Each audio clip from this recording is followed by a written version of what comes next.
Good afternoon, everyone. My name is Liv Shortman, and I have had the honor of serving as the Class of 2025 Vice President. Whether you're here to support your graduate, to hear from Mr. Jason George, or to kick off your own graduation weekend, I am so excited to welcome you to our valediction ceremony.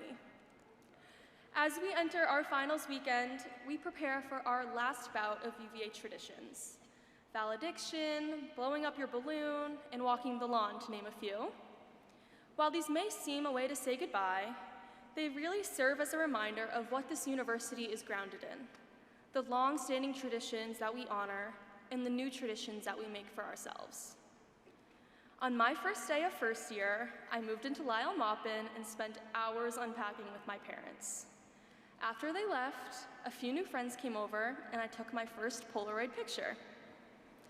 On its own, there was nothing particularly special about it, just a picture of my roommate sitting at her desk and two other friends sitting on the bunks.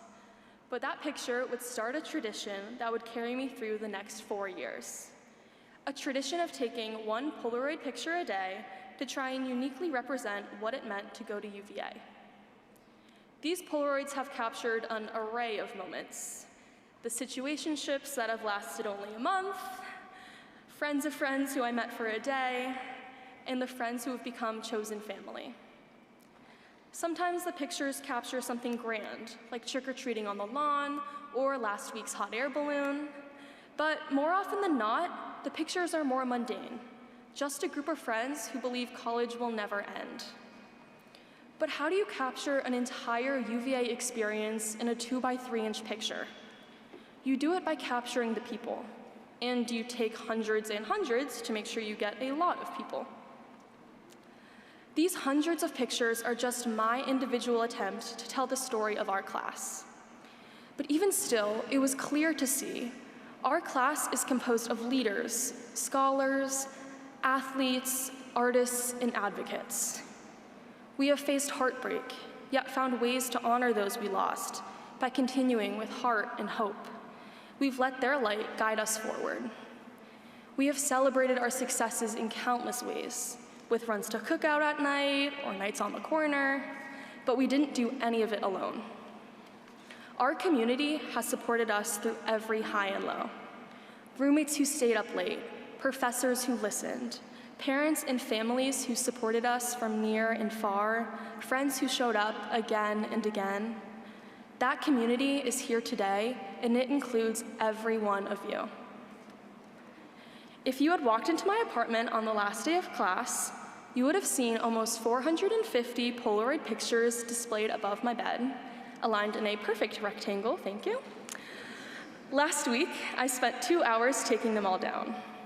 I had to literally slow down in an attempt to not rip all the paint off my wall, but it also forced me to pause and look at each frame, admiring the moments captured.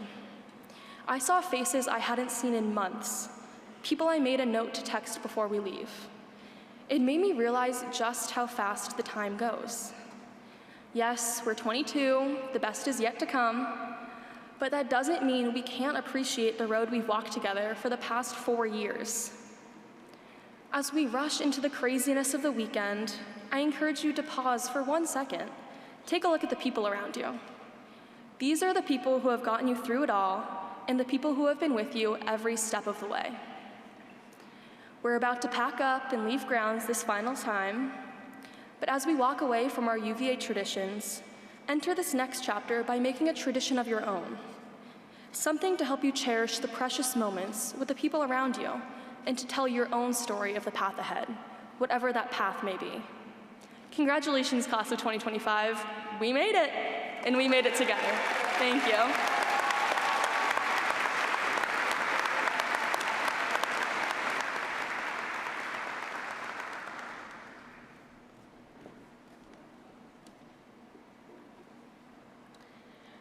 The Lewis A. Honesty Award is given each year to a scholar athlete who, during their time at the university, dedicated themselves not only to the betterment of themselves and their team, but to the well-being and empowerment of communities across grounds. This year, it is the Seven Society's honor to recognize Miss Ella Bathurst, an individual who has shown an unparalleled devotion to the University of Virginia's athletic department, as well as the numerous spaces and communities of which she was part of over the last 4 years. During her time at the university, Ms. Bathurst served as the captain on the women's swim team, serving as a consummate teammate, warm-hearted friend, and dedicated leader. Ms. Bathurst steeps herself deeply in integrity, extending immense care for the well-being of her teammates and the broader university athletic community. Advocates like Ms. Bathurst are vital to the well-being and progress of the sports community at UVA, and her contributions will undoubtedly be seen and felt for years to come. Ms. Bathurst excels just beyond her athletic pursuits. She serves as the Vice President of the UVA Student Athlete Advisory Committee, which strives to build solidarity among different sports groups on grounds. Additionally, Ms. Bathurst serves as a member of the NCAA Executive Board and is the Vice President of Internal Relations, advocating for her fellow teammates to the broader collegiate community. Ms. Bathurst has also functioned as an integral and critical voice in the McIntire School of Commerce and is also part of the Women in Business Forum. The Seven Society strongly believes that Ms. Bathurst is the most deserving of this esteemed award and applauds Ms. Bathurst for her generous spirit. We wish her well as she pursues her future endeavors and remain confident that she will positively impact all who may have the fortune of crossing her path. Join us in congratulating Ms. Bathurst and thanking her for her love of and devotion to the University of Virginia.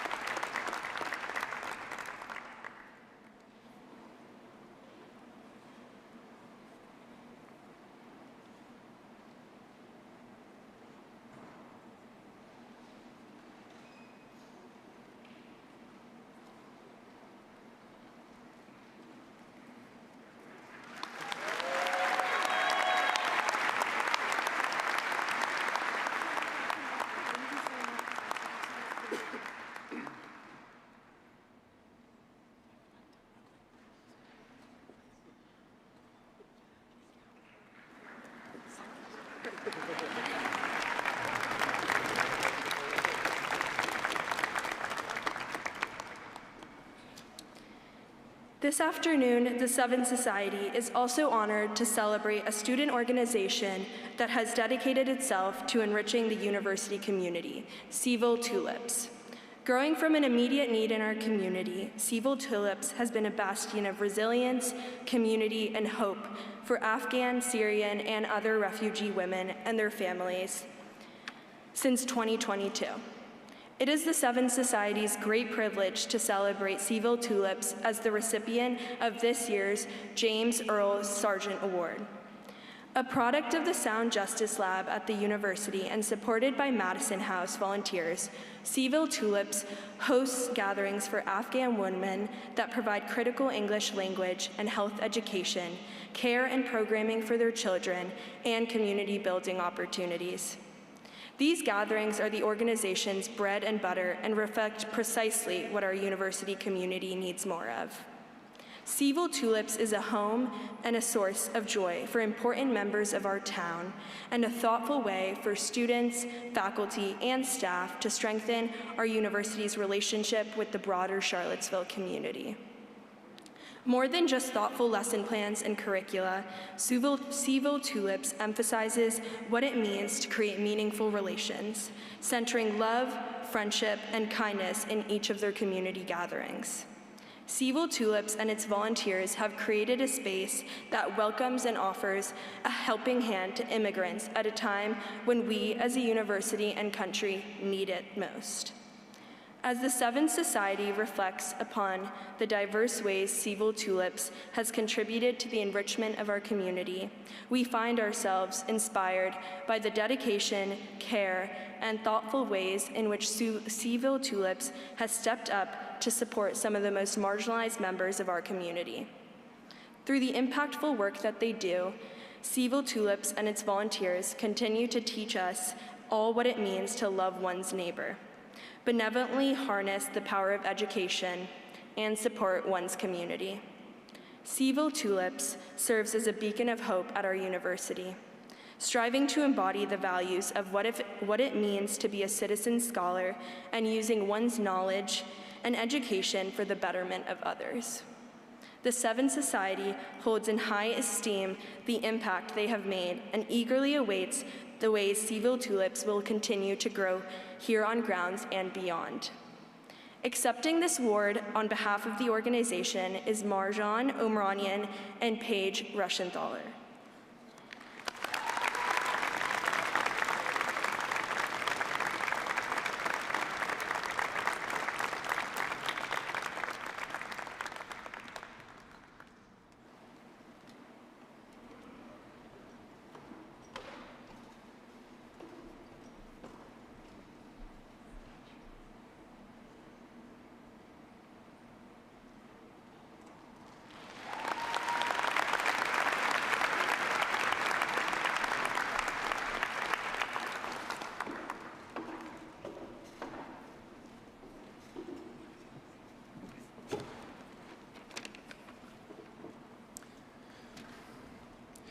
Each year, the trustees of the graduating class bestow 3 awards upon students of their class who've contributed significantly to the university. These awards include the Award for Community Service, the Award for Cultural Fluency, and this year, the Heartbeat of Community Award. The Community Service Award honors a graduating student who has worked tirelessly to enrich both the university and Charlottesville communities through service during their time as a student. This year, one name rose above the rest, Fadi Iatia. Fadi exemplifies the true spirit of service, marked by genuine altruism, integrity, and a deep passion for uplifting those around him. As a biomedical engineering major, Fadi has balanced a challenging academic load with an unwavering commitment to helping others. His journey as an immigrant, overcoming significant financial and language barriers, has shaped his empathy and dedication to service. As a trained crisis volunteer counselor with the Crisis Text Line, Fadi has helped provide critical support to over 500 individuals facing mental health challenges. In his role as a church deacon of St. Moses Church, he has spent years assisting homeless communities and helping new immigrants navigate legal documentation. Fadi's service extends into the medical field, where he volunteered as a medical assistant in rural clinics, mentored local high school students, and notably, he developed a 3D printed anatomical model to train medical professionals in low resource areas. As a teaching assistant and peer advisor, Fadi has also been a remarkable mentor, positively influencing the academic and personal journey of many students. Fadi's impact will be felt long after he leaves grounds. Please join me in congratulating this year's Community Service Award recipient, Fadi Iatia.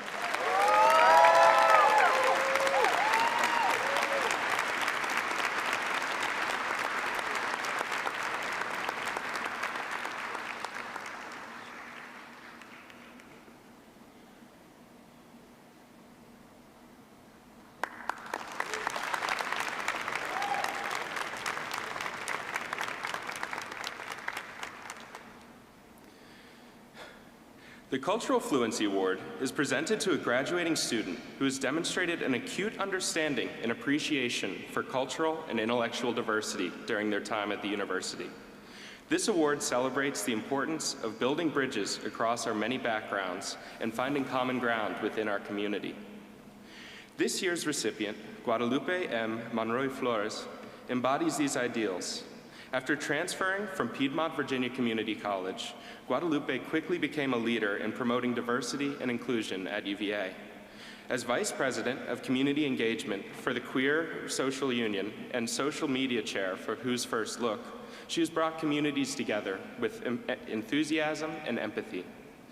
Bilingual in both English and Spanish, Guadalupe uses her skills to foster understanding, especially through her work at the Boys and Girls Club of Charlottesville, where she developed lesson plans and supports local children. Her major in youth and social innovation underscores her commitment to cultural understanding and community involvement. Despite facing personal challenges within the immigration system, Guadalupe's positivity and dedication have inspired those around her. She advocates tirelessly for underrepresented community, supports newcomers, and actively seeks policy change. Her warmth and openness have made countless students feel welcome at UVA, providing emotional support and practical assistance. As she prepares to pursue her master's degree here at UVA, Guadalupe continues her journey of service, advocacy, and education. On behalf of the trustees of the class of 2025, please join me in congratulating the Cultural Fluency Award recipient, Guadalupe M. Monroy Flores.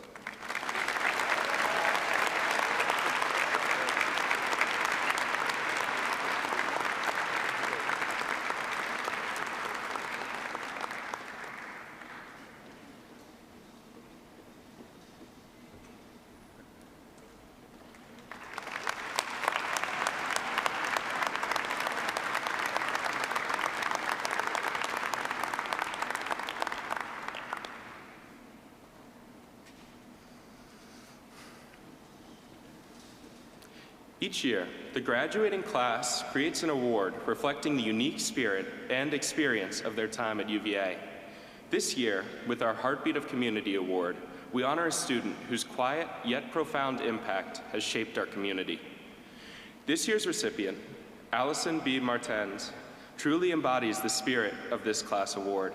Graduating with a Bachelor of Science in Biomedical Engineering and a minor in Psychology, Allison has shown exceptional leadership as a resident advisor for 3 years, earning both the Outstanding New Resident Advisor Award and the Melissa D. Holland Memorial Award. Allison's influence extends beyond residential life. As a Who's Connected facilitator, she creates welcoming spaces for meaningful conversations, ensuring that students never feel alone. Her work as the Biomedical Engineering Student Liaison for the Engineering Girls Summer Camp highlights her commitment to mentoring and inspiring young women in STEM. Through Madison House, Allison volunteers weekly at Sentara Martha Jefferson Hospital, providing comfort and support to patients and healthcare professionals. Despite the demands of her academic program and personal challenges, she consistently puts others first, offering late-night encouragement, thoughtful gestures, and heartfelt conversations with peers. Allison's countless acts of kindness and genuine care have quietly but powerfully united and uplifted those around her. She is without a doubt the heartbeat of our community. Please join me in congratulating this year's Heartbeat of Community Award recipient, Allison B. Martens.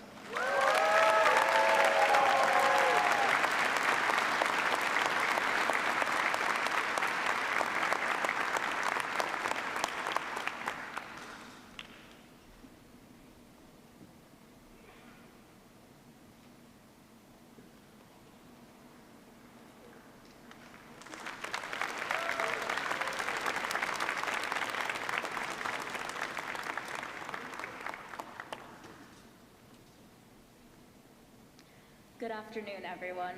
My name is Ria Zahir, and I am a third-year student who has had the pleasure of serving on the selection committee for the Algernon Sidney Sullivan Award.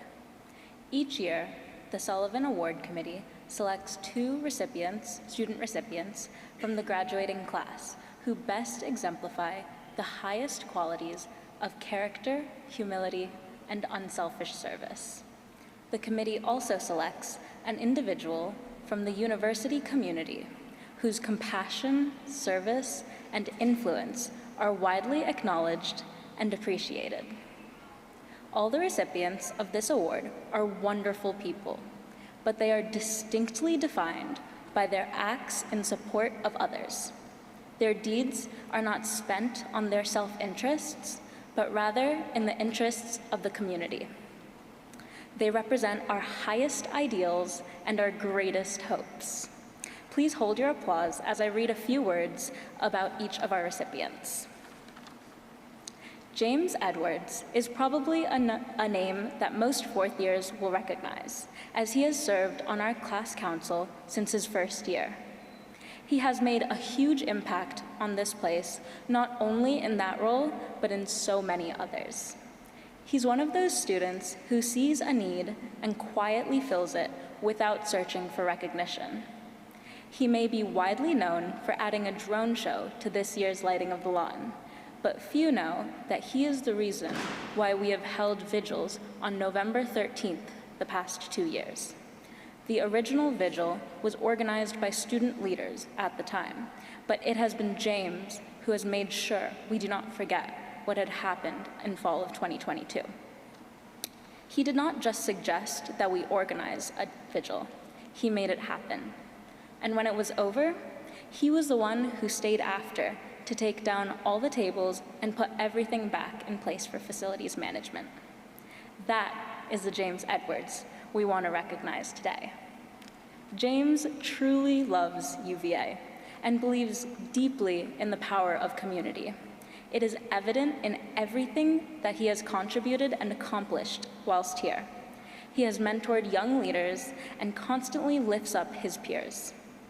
He has diligently partnered with the administration to ensure that student self-governance continues to thrive on grounds. He brings joy wherever he is and has the ability to connect people and connect with people. James truly personifies the ideals of the Sullivan Award, and I am honored to call him my friend.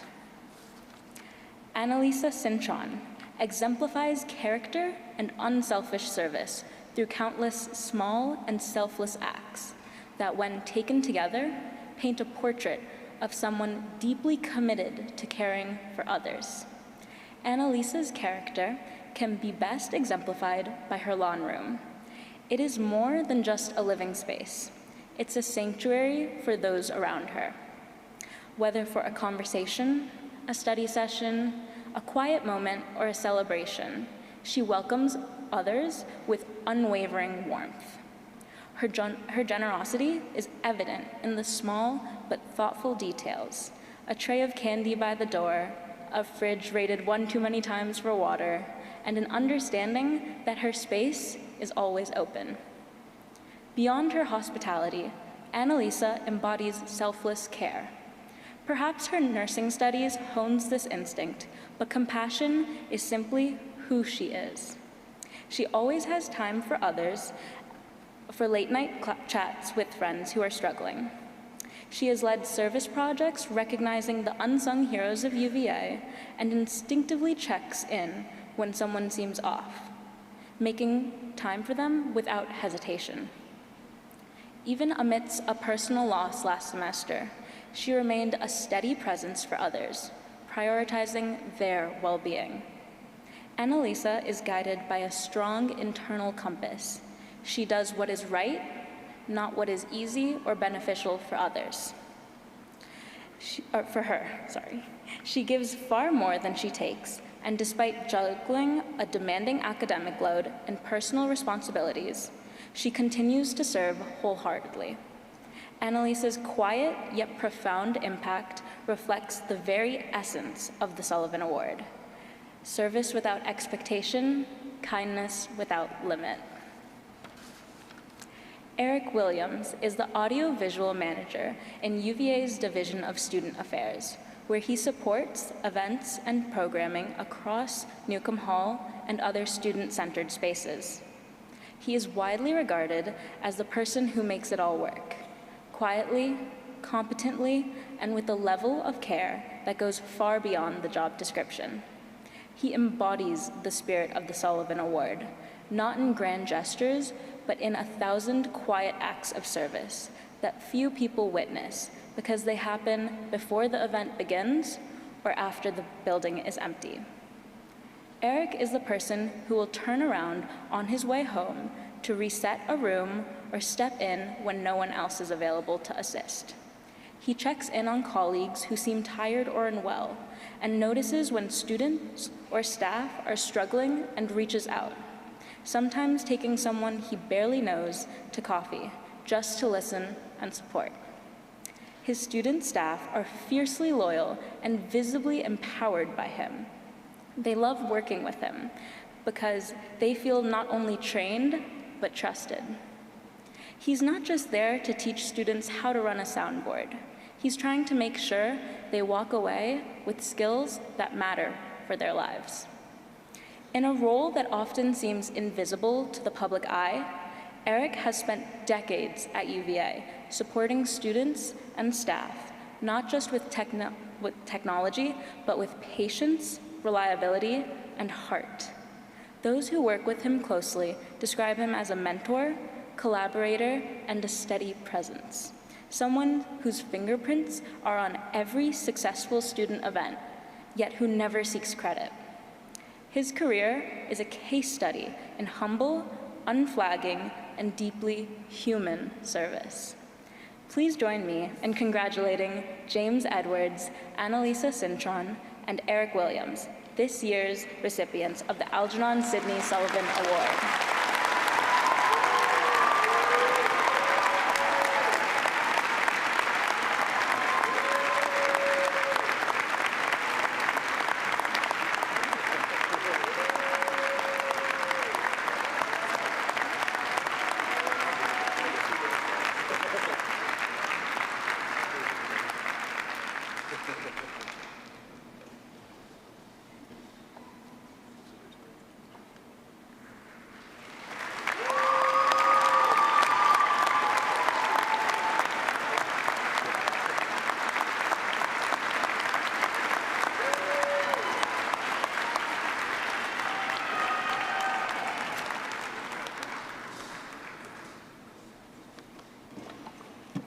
The Society of the Purple Shadows seeks to recognize those exceptional individuals who serve our shared community without thought of recognition or reward.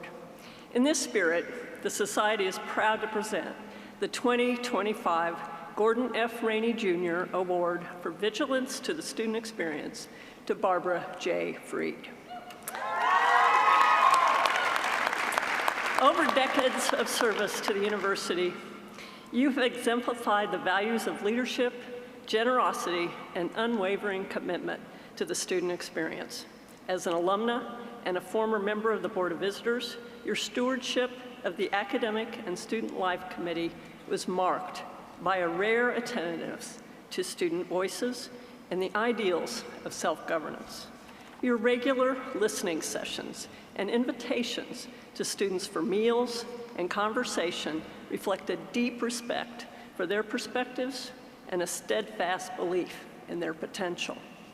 Your advocacy for enhanced advising and student services has left an enduring legacy on grounds. As one colleague observed, your thoughtful questions and wise guidance have helped the university remain true to its mission of academic excellence and student support. It is no coincidence that countless students have found new opportunities through initiatives you've championed. Your philanthropy has transformed the landscape of teaching and well-being at the university. Your landmark gift to the Center for Teaching Excellence endowed its directorship, empowering faculty to innovate and excel in their teaching. As you eloquently stated, there are many wonderful and incredible aspects of the university, but when it comes down to it, what do? We teach and research. Most recently, your vision brought the Freed Center for the Advancement of Potential to life, a state-of-the-art facility in student health and wellness, offering individualized holistic exercise programs accessible to all students and led by skilled physical therapists. This center stands as a testament to your belief in empowering every student to realize their full potential. Yet your contributions extend far beyond these remarkable gifts. You have demonstrated an unwavering commitment to the common good. In moments of challenge and change, your presence has been a source of reassurance, wisdom, and hope. Denzel Washington once said, At the end of the day, it's not about what you have or even what you've accomplished. It's about who you've lifted up, who you've made better. It's about what you've given back. For your leadership, generosity, and the countless ways you have enriched the university, the Society is honored to celebrate your legacy. For you, Ms. Freed, are one of the university is proud to call her own, the Society of the Purple Shadows.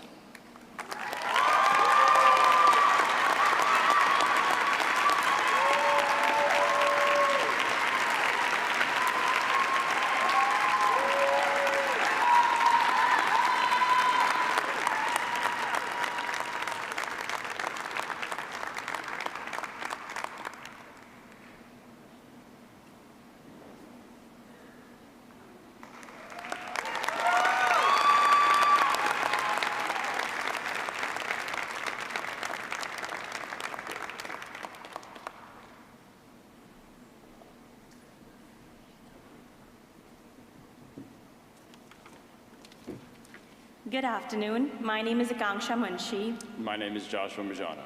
and we are the co-chairs for the Class of 2025's Giving Campaign, Who's Passing the Torch. We'd like to begin by recognizing the people who helped us achieve new heights with our campaign this year. To our class trustees, and especially our committee members, Harper Jones, Josh Novick, Katie McLaughlin, Naveen Lokachandar, Sarah Dowd, Shreya Malani, and Sophia Palumbo. Thank you for your commitment and dedication. A special thank you to our advisors, Mary Elizabeth Luzar and Rakeem Walker, for your constant guidance and support as we navigated new parts of this university. To Anne Lawrence Grasti and her team at the Office of Engagement, thank you for your constant expertise and encouragement to make our campaign successful. And lastly, a huge thank you to James Edwards and Liv Scottman, our class officers, for always picking up the phone and helping us navigate all challenges that we faced along the way.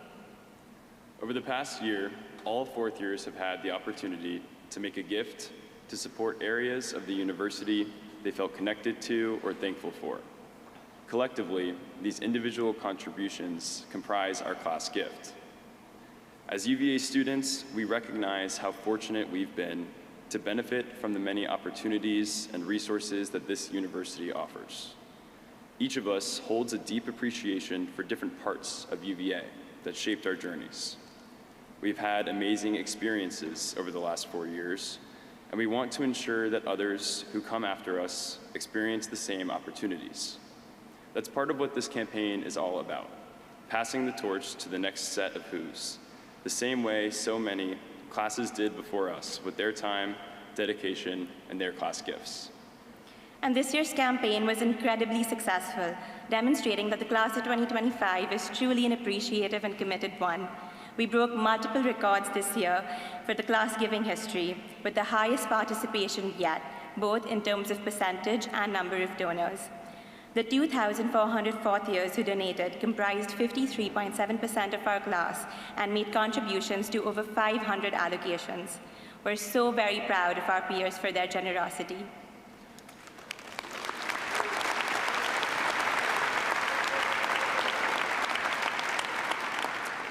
So with that, President Ryan, on behalf of the class of 2025, we are honored to present to you this check for $52,465.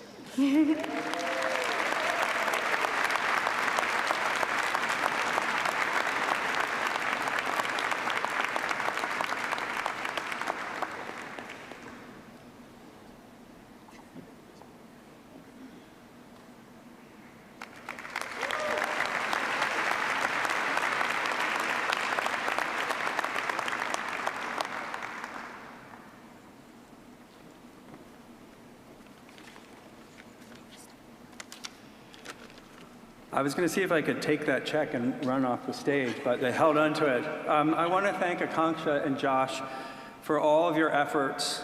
Thank you to the trustees for your leadership and service, and thanks to all the members of the class of 2025 who participated in the class gift. As you just heard, this was a record-breaking year, both in total numbers and in percentage of participation, which is an extraordinary effort, and I believe Akanksha and Josh should get a round of applause for everything they did.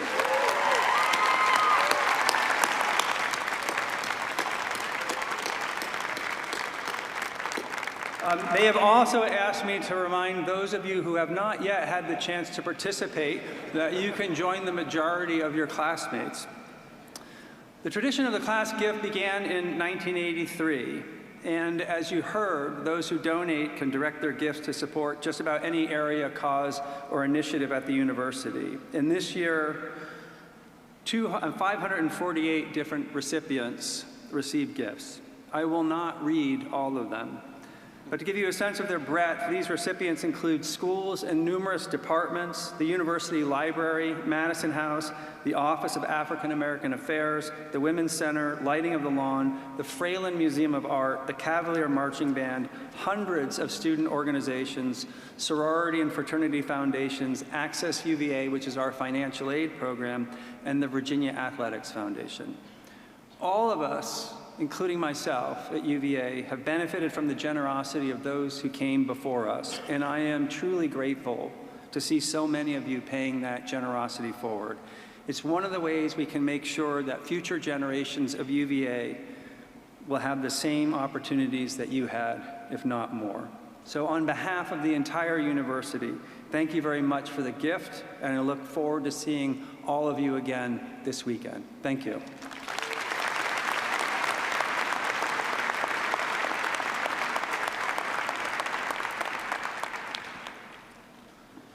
Class of 2025 families, friends, faculty, and staff. My name is Ben Olchi, and it is my distinct honor and privilege to introduce our valedictory ceremony speaker, an accomplished actor, dedicated advocate, and proud University of Virginia alumnus, Mr. Jason George.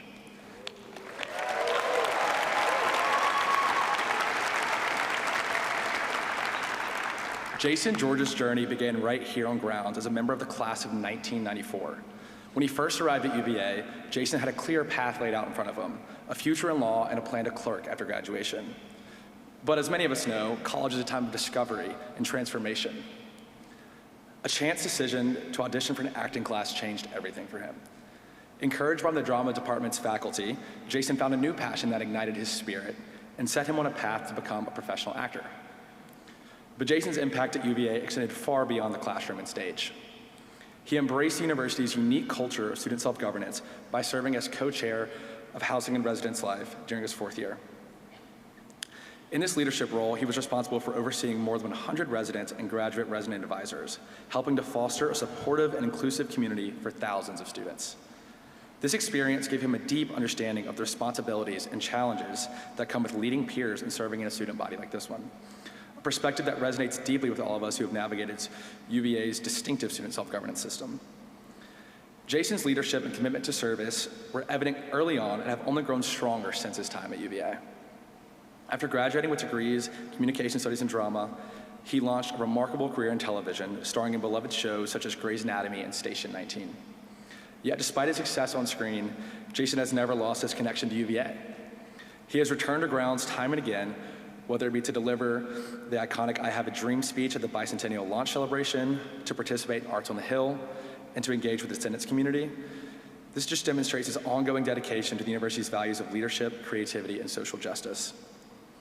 Beyond his artistic achievements, Jason is a passionate advocate for diversity and inclusion in the entertainment industry. As chair of SAG-AFTRA's National Diversity Advisory Committee, he has worked tirelessly to advance equity and protect performers' rights. His advocacy reflects the same spirit of service and leadership that UVA has instilled in all of us. Today, as we gather to celebrate the accomplishments and the future of the class of 2025, we have the extraordinary opportunity to hear from someone who truly understands the UVA experience, from the challenges of balancing academics, leadership, and personal growth, to the power of community and mentorship. Jason George's story is a testament to the transformative power of following one's passion while staying grounded in the values of service and leadership that define our university. Please join me in welcoming back to grounds an inspiring leader, a dedicated artist, and a true Wahoo, Mr. Jason George.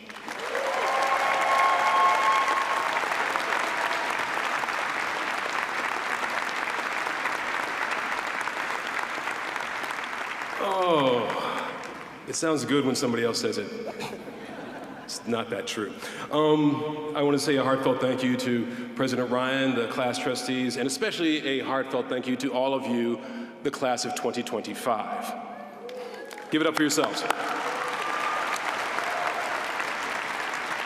But I'm going to be honest, when I was asked to be the keynote speaker for this year's valediction ceremony, I was deeply moved, incredibly honored, and eventually slightly confused. I couldn't remember the exact difference between valediction ceremony and final exercises. A lot of universities do the same thing. I had no recollection of this bifurcated experience. I just had a vague memory of graduation weekend. You're feeling it right now, right? Yeah. So I jumped on the Googles and discovered that the valediction ceremony is meant to be a more intimate ceremony. It's put on by the graduating class, not the university. And it is an opportunity for the class to celebrate their achievements and give thanks to the university, as you all just saw. In other words, this is the cool one. This is the one that's student-led, student self-governance. Thinking about that, I became more honored, truly. A quick explanation for the parents and family friends who aren't acutely aware of the nuances of the university's student self-governance. Thomas Jefferson and all the educators that have followed him understood that the greatest way to learn is to do. So as much as practical, the university lets students take control. Whatever service, sport, club, or activity you believe needs to exist on grounds, it's up to you to create it. If some other student hadn't already created it decades or even centuries ago. The best way to learn is to do. It's just one of the many life lessons I learned or had reaffirmed while here at the university. And then I realized I might be onto something. Maybe I'd stumbled onto a little bit of a theme. See, when you give speeches like this, they expect you to actually have something worth saying. My wife will tell you I rarely have anything worth hearing, but I figured that I needed to up my game today and give you something inspirational, aspirational, at least informative, or maybe just entertaining, I don't know. I needed a theme. And as I sat there having a Google-triggered trip down educational memory lane, I started remembering just how many clear and cogent life lessons I have that centered the University of Virginia. They kind of remind me of this insanely popular self-help book by Robert Fulghum that came out right before I came to college. Now, you all won't know it, but your parents will. It was a collection of simple yet profound life lessons called All I Really Needed to Know, I Learned in Kindergarten. Well, President Ryan, parents, esteemed guests and graduates of the University of Virginia class of 2025, I submit to you now that all I really needed to know, I learned at UVA.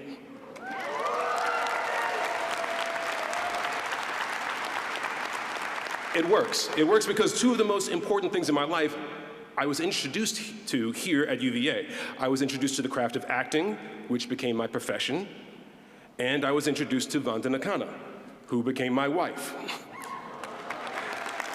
Yeah. I had my first play in Culber Theater, and I had my first, you get the idea. Look, I'm gonna try and I'm gonna fail. See, she's giving me the eye. She's already mad. I haven't even gotten started yet. I'm gonna try and I'm gonna fail to be concise as I unpack this for you, but essentially there are a handful of concepts and quotes that I learned or gained greater clarity about here at UVA that have continually played a major role in my life. And make no mistake, I have to relearn many of these lessons. And in fact, I'm still working on living some of them, but they have been great guides in my life, and I have faith that you will do better with them than I have. They're in no particular order, but we just hit a great one. The best way to learn is to do. Or as the great philosopher Morpheus once said to Neo, there's a difference between knowing the path and walking the path. But sometimes you don't even know the path. You're just walking in a general direction. That was me, senior year of high school, when someone asked me, where are you applying to college? And I said, yeah, gotta get on that. Well, the stellar reputation of the University of Virginia seemed like the best bet. And when I arrived here first year to move into my new home in Lefevre, I had never, yeah, give it up for Lefevre, I had never been to the university before. All right, maybe I'd maybe seen the rotunda on the cover of the brochure. Suffice it to say, I had absolutely no expectations. And as it turns out, that was a great way to begin. So here at UVA, I learned a great life lesson about how to properly manage expectations. Have expectations about what you will do, not how you will feel about it or how you will benefit from it. I learned that while it's great to set goals, it's problematic to have expectations about what life will be like when you achieve those goals. A goal should be a simple statement of an achievable result that is within your control, verbs and nouns. Expectations become problematic when you get into the adjectives, focusing on the things that are out of your control, how I expect it will feel or what benefits I hope to accrue when I achieve the goals. I want to drop 10 pounds. Goal. So I will be happier and people will find me sexier. Expectation. I want to graduate in 4 years. And when I do, I will feel instantly like an adult, find a job, and my parents will be proud of me. I want to become an actor on a primetime TV show so that I will be rich and famous, everybody will want to be my friend, and life will be easy. Yeah. You know where this is going. The first time I acted professionally on a primetime TV show, it was different. I was making less money than at my previous job, my first job on a daytime soap opera. The schedule was constantly changing to accommodate one of our leads' addiction issues, and I, a classically trained theater actor, was so bored that with the work that I started moonlighting doing a revival of a play that was written by our own Pulitzer Prize-winning former U.S. Poet Laureate Rita Dove. It was an extremely fulfilling play, but paid very little, and because Rita was my wife's first mentor as a professional poet, it was the first time my wife ever said to me, "Don't screw this up." I had achieved my goal, but it did not match my expectations at all. And on the relationship between goals and expectations, another quick lesson. Goals are great. Growth is essential. Even when goals aren't met, there's still growth. Failure only occurs when there's no growth at all, when you didn't try.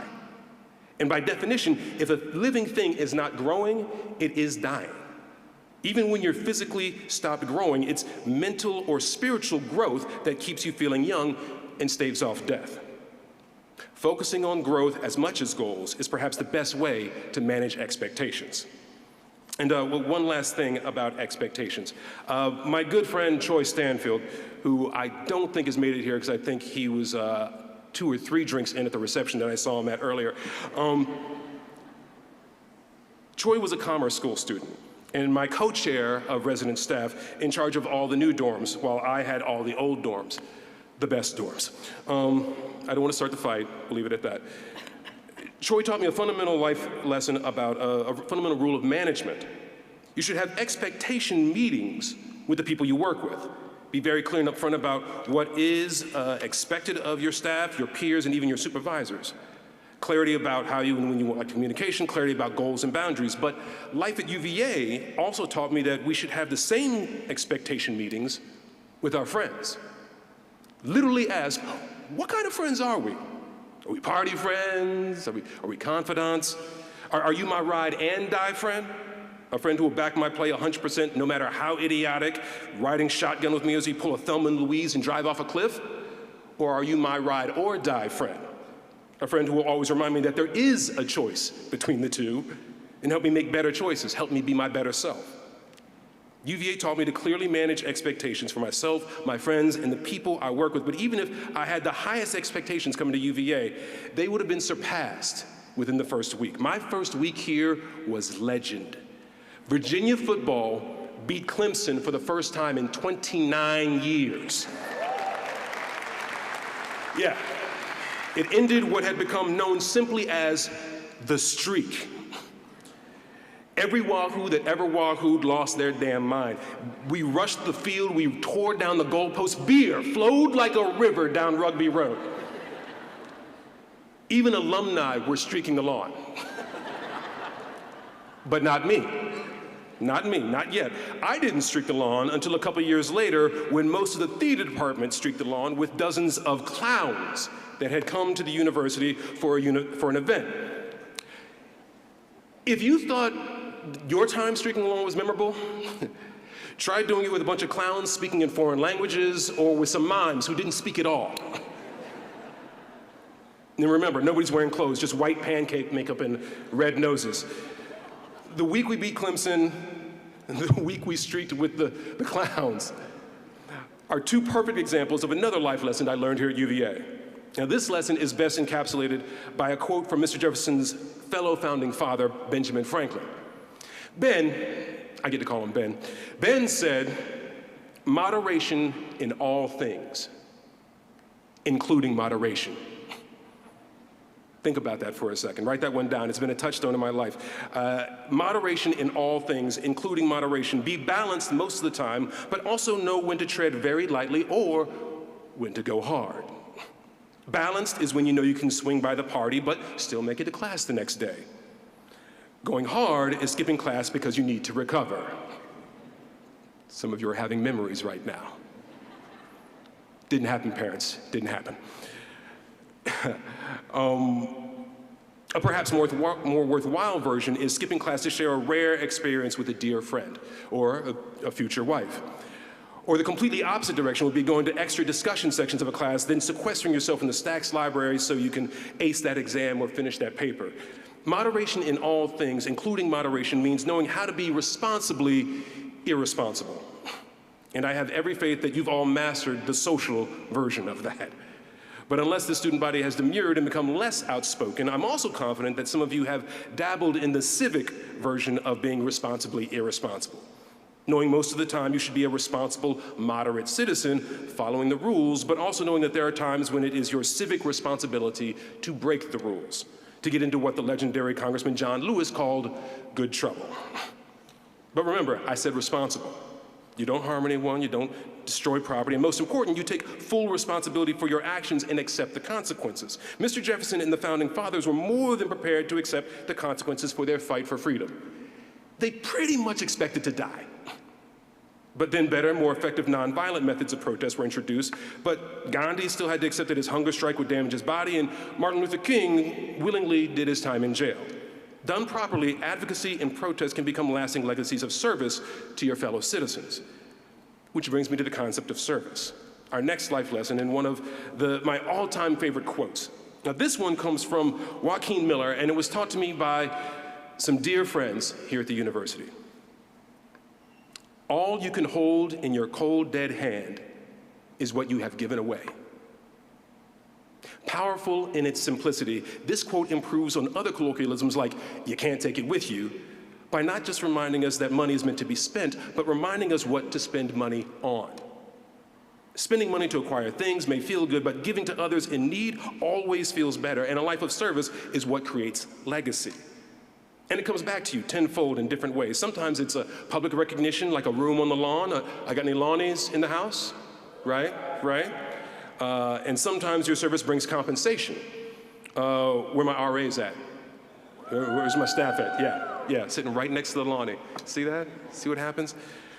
I wanted to serve the community at this university, and I needed to pay for college, so I became a resident assistant. And as a result, I never left first-year housing. I worked my way up to being the co-chair of resident staff, working closely with two of my favorite mentors, Deans Angela Davis, not that one, if you're a historian, but also Pat Lampkin. And I give it up for Pat Lampkin. I cannot tell you how much I learned from those ladies. Mentors are half the point of college. So much is outside of the classroom, and they were the ones who taught it to me. I may have become an RA for financial assistance, but I quickly realized I got so much more out of it. Helping shepherd others to the beginning of their university journey, helping them transition into adulthood was one of the most profound experiences of my life, even today. And by the way, Lonnie's, the view of the lawn, I know it's fantastic, but my co-chair suite had private bathroom, separate living room, kitchen, just saying. If Citizen Kane taught us anything, it's that no one on their deathbed talks about how much money they made. You talk about the friends you made and the people you loved. You talk about the experience you had, and after you've passed, the people you helped will talk about you. Service to others is one of the best habits you could develop here at Virginia, a wonderful addiction that I hope you carry forward through the rest of your life, and it will give you the highest of highs with no negative side effects. And now we've come to what is perhaps my North Star, of UVA life lessons. It's a quote attributed to John A. Shedd, but taught to me by that same group of very special friends. Now, this life lesson also has two footnotes that I will explain later, but the quote itself is beautiful. A ship in harbor is safe, but that's not what ships are built for. All right, Virginia has been your home for the last 4 years or so. You feel safe here, but the university hasn't been preparing you to be safe. You didn't invest all of your energy and money, parents, money? Yeah. Blood, sweat, and tears to be safe. Risk is a part of life, and risk tolerance is a skill that we UVA alumni typically have in spades.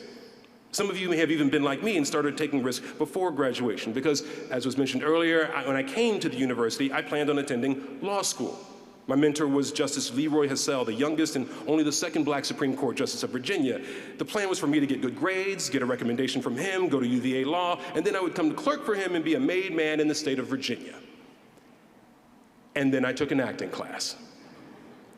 And then I did a play. And soon my passion for acting superseded my desire to be my generation's Thurgood Marshall. Sometimes the best risk to take is to try something completely different than what you had planned to do. Be around people who are not like you. Acting was not on my bingo card back then. Even after I fell in love with acting, I wasn't sure I wanted to do it for a living. See, acting is a hard business to get started in. Instability is a constant, and talent guarantees you nothing. Luck plays a role in the career of every actor you can name or even recognize. So when I made the decision to get a Master of Fine Arts in acting instead of a law degree, I literally had to look myself in the mirror daily to remind myself a ship in harbor is safe, but that's not what ships are built for. So I set sail for graduate school in Philadelphia with plans to go to New York and Broadway after that, but a crazy gust of wind in the form of a talent competition held by producer Aaron Spelling blew me onto the beach of Los Angeles. Literally, I played a lifeguard on the first show. I booked the contest. So look, man plans and God laughs. Some of you are planning to leave here to make massive sweeping changes all over the world. Some of you are planning to leave here to make a focused, deep impact in a specific part of the world. Some of you are planning to leave here to make changes in yourself, and some of you aren't planning to leave here at all, choosing instead to further your education and deepen your skill set in graduate school. Whatever you do, I want you to approach it with the energy befitting a Virginia alum. Go hard, unless it requires a delicate touch. Moderation in all things, right? But know that this is likely not the last time you will find yourself, that you'll find your metaphorical ship docked in a harbor for safety. Careers switch, positions become unfulfilling. Folks go back to school, families derail the best laid plans, and yes, people get fired from jobs. But assuming you survive whatever craziness awaits you, and you will, you do well to remember the first footnote I discovered to the quote about ships safely in harbor. And that bonus nautical-themed lesson, my friends, is this: life is course correction. I'm not much of a sailor, but anyone who grew up near the ocean, I'm from Virginia Beach. My dad's a sailor who's in the Navy. Anyone who's ever grown up near the ocean can tell you that you can't just set course, fix the wheel, and then daydream. Reaching your destination, reaching your goals requires navigational focus, determination, and constant adjustments to maintain course as the world throws elements at you. Winds blowing you off course, waves battering you around, and you're never going to get through life without some thunderstorms. And sometimes, either because you're knocked way off course or you lose the North Star that guides you, you might find yourself adrift, lost, or ending up at a completely different destination altogether. I mean, Columbus was looking for India, right? Life is course correction. 3 years and an award nomination into that first show, I had learned just about all I thought I could learn from that show and decided to set sail again to look for new work and new challenges. So it was pilot season, which is when the networks cast the shows that are competing for a spot on air. And I was testing, which is the final audition, for 2 different shows. One of them was produced by Aaron Spelling, my boss from that first job, and as a result, it was very intimate. It was just the director, the writer, and me. They only had me audition one time, and I didn't see anybody else waiting to audition before or after me. The job was mine to lose. Now, with the other show, it was my 3rd or 4th audition, and the previous audition had about 6 actors and about 20 executives watching. This latest audition only had me and 1 other actor, but still had over 30 executives watching. This project was a hot property with an in-demand writer, and the role was to play an emotionally complex version of Lenny Kravitz, hence the hair. The role for the other show was to play the black best friend, where my primary job was to ask the lead about his love life and other exploits. And when I finished that show's audition, I felt reasonably good about it, but I was still surprised when I didn't even make it home before I got the call that I had booked the job, booked my first primetime TV show. But I was more excited about the other job. It provided a greater challenge for me, and in success, had a much better chance of advancing my career. And did I mention that it was to play a surprisingly sensitive rock star? So I'm on the phone, job offer in hand, but with the rock gods audition the next day, I knew I wouldn't have an answer about the rock audition for a week or so. But after that audition, the next day, I knew that I would at least have a feeling of whether or not I gave a good performance and was in the running. So I asked the show that was offering me to my first primetime gig if I could have 24 hours. And they said no. No. Here's a few things you need to know about the word no. You're gonna hear it a lot in your life.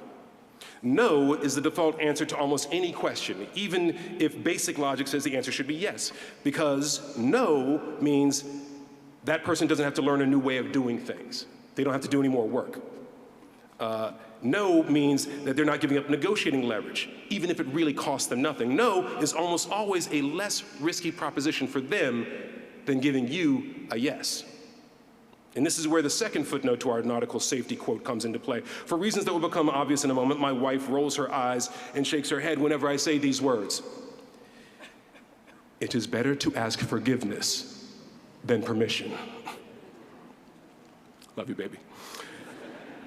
If no one is going to be directly harmed, if you can handle getting way out over your skis, sometimes it is best to ignore the no. So I sat there in my driveway, looked myself in the rearview mirror, and muttered, a ship in harbor, blah, blah, blah, blah, blah. And then I politely declined the offer to do my first primetime TV show. I went inside, had dinner, got some sleep, and gave a great audition the next day. Didn't get the job. Yeah, they went with the other guy. Immediately called back the first show and said, hey, what's up? Turns out I am available. And a month later, when I walked into the table read and met the other cast members, the president of the production company walked right up to me and said, dude, you gave us a heart attack. And then he gave me a hug. Sometimes no's aren't no's as much as they are a test, even unintentionally. See, I was emotionally involved, had nothing to lose, and armed with my quote. That's why I stood firm. But for him, it was all just business and establishing dominance.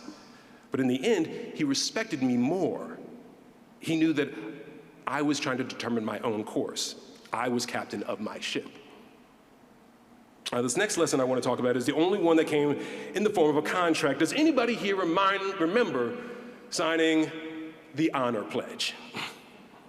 Yeah, I'm sure it's been a conversation here. Parents and friends, you probably have heard about the legendary honor code here at the University of Virginia. Every student signs a pledge declaring that they will not, say it with me now, lie, cheat, or steal. That was really lackluster, y'all know it. If a student is caught lying, cheating, or stealing, they will be expelled from the university. At least that was the case back when I was a student here. We had the single sanction rule, and it was no joke. There are stories of people who had graduated and been working for years when it was discovered that they broke the honor code, and the university revoked their degrees. Had us shook. But this generation of students, you all, voted to change the single sanction of the honor system that has been in place for 180 years, to change it so that expulsion wasn't the only consequence. Almost a quarter of students voted, and something like 80% of those that voted to make the change. You voted. The question for each of you individually is, did you vote for the change to make the honor system less about punishment and more about rehabilitation? Or did you vote to change the honor system so you could get away with stuff without suffering the academic equivalent of the death penalty? Now, I know y'all had some knockdown, drag-out debates about it. And for those that don't know, Wahoos are legendary for debating issues, especially when alcohol is involved. But it's usually debate with a purpose, debating to solve a problem, not debating to tear someone else down or to score wins for your own ego. So I know that these debates around the honor system had to be amazing. But however you feel about the change to the honor system, you have to appreciate the thinking behind it. At its best, a move towards rehabilitation, it reinforces the idea that dishonor need not be a permanent state. You can regain your honor. Ideas can be perfect, but people are always flawed. Ideally, the new honor system acknowledges the fact that people make mistakes, and it sets a path for them to atone for those mistakes. People do make mistakes, and by extension, so do groups of people, like institutions. Even entire societies make mistakes and dishonor themselves. We have to create a system by which they can atone for their mistakes and regain their honor. The obvious and simple first step, just like AA, admit what you did. Own it. Where are my law students at? Any law students here? Pre-law? Anybody going into law school? Right here. In the legal system, we call this allocution, right? It's where someone publicly admits to what they did and expresses a desire to work towards some kind of restitution. And once again, UVA gives us a shining example of this. In fact, it happened right about the time that you all got here, maybe just before. The university opened the memorial to enslaved laborers who built and worked at the university. And when I first saw it, I wasn't ready for how emotional it made me. Look, I don't think I can underscore enough how much it means for a person of color to have an institution they love and want to truly admire, take ownership of the mistakes of the past. I don't think I've ever been more proud of UVA than when I saw that memorial.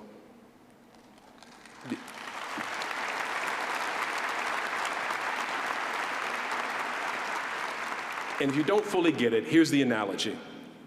The analogy would be having a parent that you love, but with whom you have a strained and turbulent relationship, finally come to you and say, I'm sorry. That's honorable. That's how you begin to atone.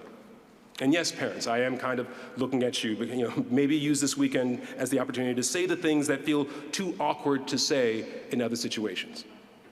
But I'm also talking to you two graduates. I'm sure you've all had debates with your parents that have gotten a little out of hand. And come to think of it, some of you are probably second and third generation Wahoos. You may have been debating about the honor code. But listen, about the honor code, I gotta tell you, I don't really have a dog in that fight.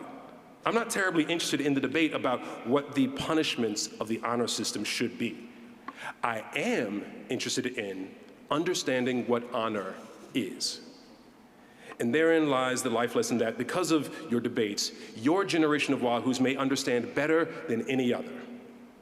To understand honor is to understand yourself. And pro tip, it's about so much more than lying, cheating, or stealing. The honor system is, in fact, a great way to ensure that people don't lie, cheat, or steal, but I'm not so sure it's the best way to get people to understand what capital H honor is. The problem with teaching people to understand honor by focusing on lying, cheating, and stealing is that it almost by definition, it only becomes relevant if someone catches you. It makes us focus on the external. It becomes about how other people will perceive you, how other people will lose trust and faith in you if they catch you lying, cheating, or stealing. But when we focus inward on the internal ramifications, things become much more clear. Here's your litmus test. Are you the kind of person who would cheat at solitaire? Sounds silly, but these people do exist. Nobody's checking to see how you did at solitaire. Nobody's even earned major street cred for being the one who developed the perfect system to win or cheat at solitaire. You're literally only cheating yourself. It's called solitaire, people. Litmus test number 2. If you could, would you want the weights in your gym to be intentionally mislabeled? All the 10-pound weights are actually 5 pounds. The 20-pound weights are actually 10 pounds, and so on.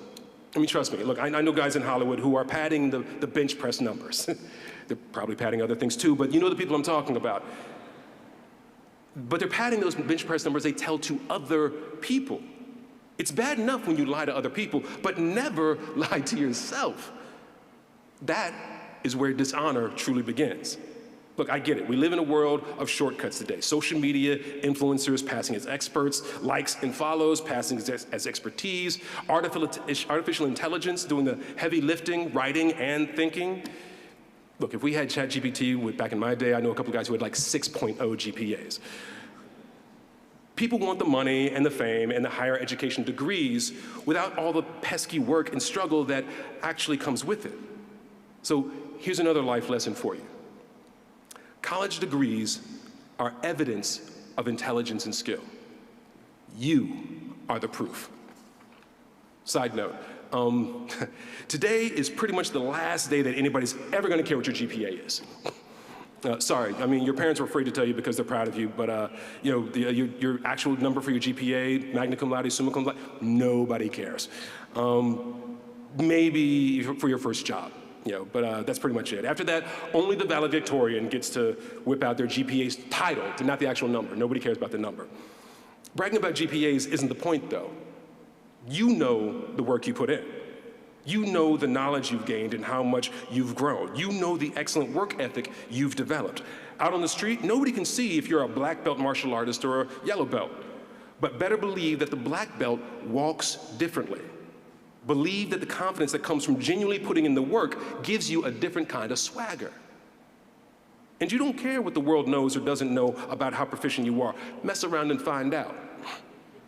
So yes, generally speaking, the world only cares that you've achieved the goal of earning a higher degree. But the more rigorous the college is known to be, the better your degree represents you. And when you graduate from the University of Virginia, when you have lived by the honor code, people trust that your degree, expertise, and skills are real and quantifiable. They believe this not because of your GPA, not because you signed a pledge on a piece of paper, not simply because nobody caught you cheating. No, they believe this because a UVA graduate, especially one of the class of 2025, has put in the work to understand what honor truly is. They put in the work. And they would never cheat themselves of the opportunity to grow. They would never lie to themselves about what they've accomplished. Look, I'm a Navy brat who grew up in the shadow of the largest naval base in the world. It felt like everybody I knew was in or connected to the Navy. My three best friends, Naval Academy, Virginia Military Institute, and the Marines.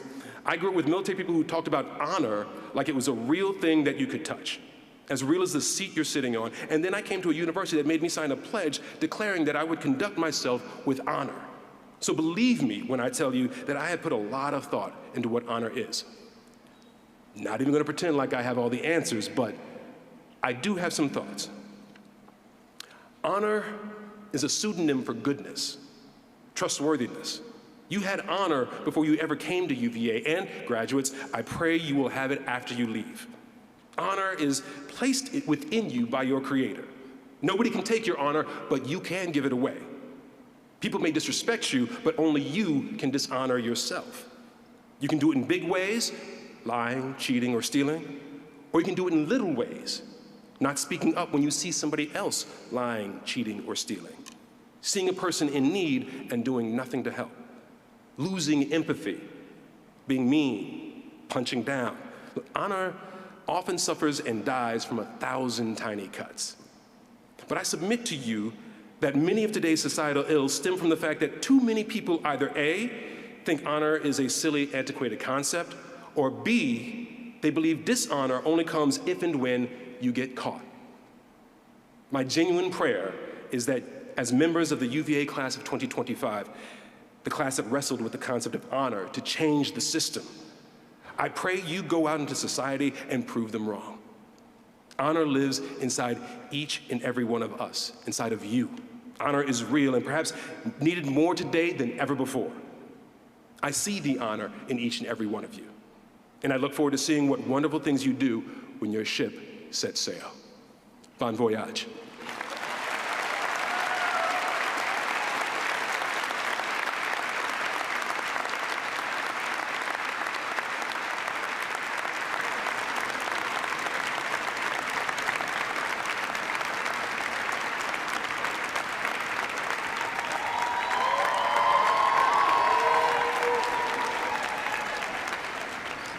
I just wanted to say thank you again to Mr. George for joining our class today. If we could give him another round of applause.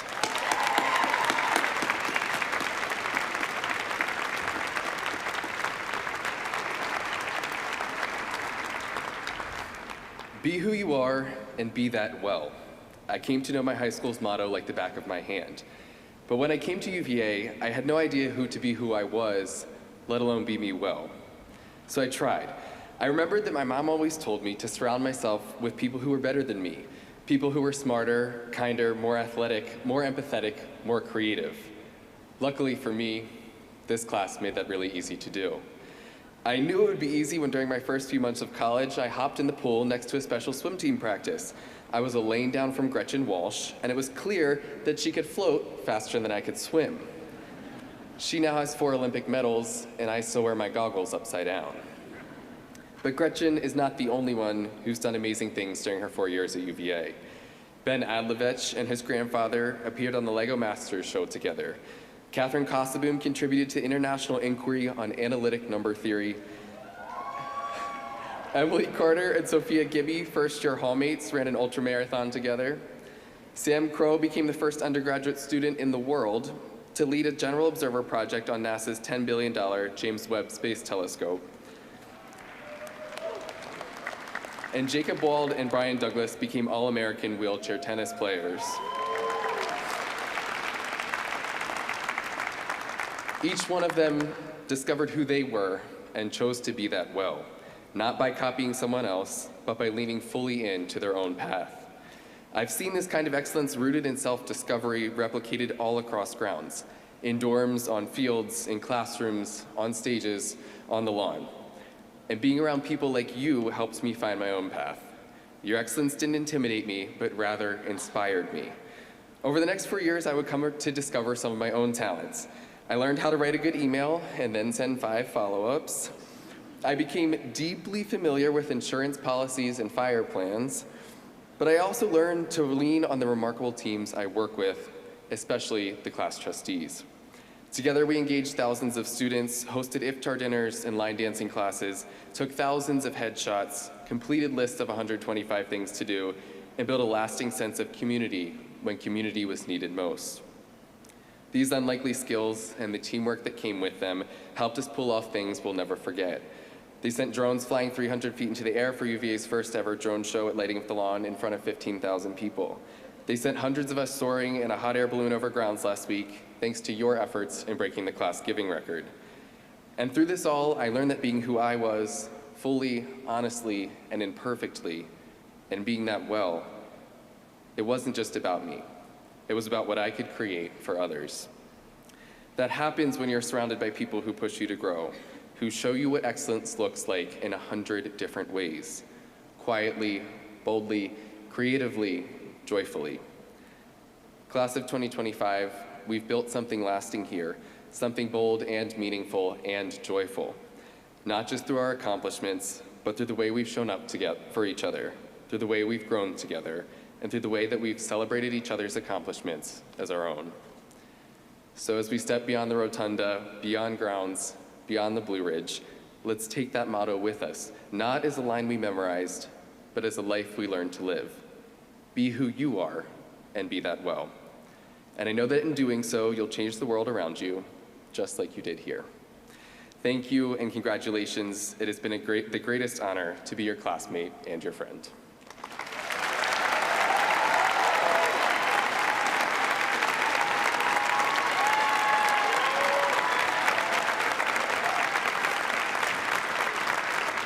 Thank you all for joining us. This concludes our valedictory exercises, and we're really looking forward to seeing you on the lawn this weekend. Thank you.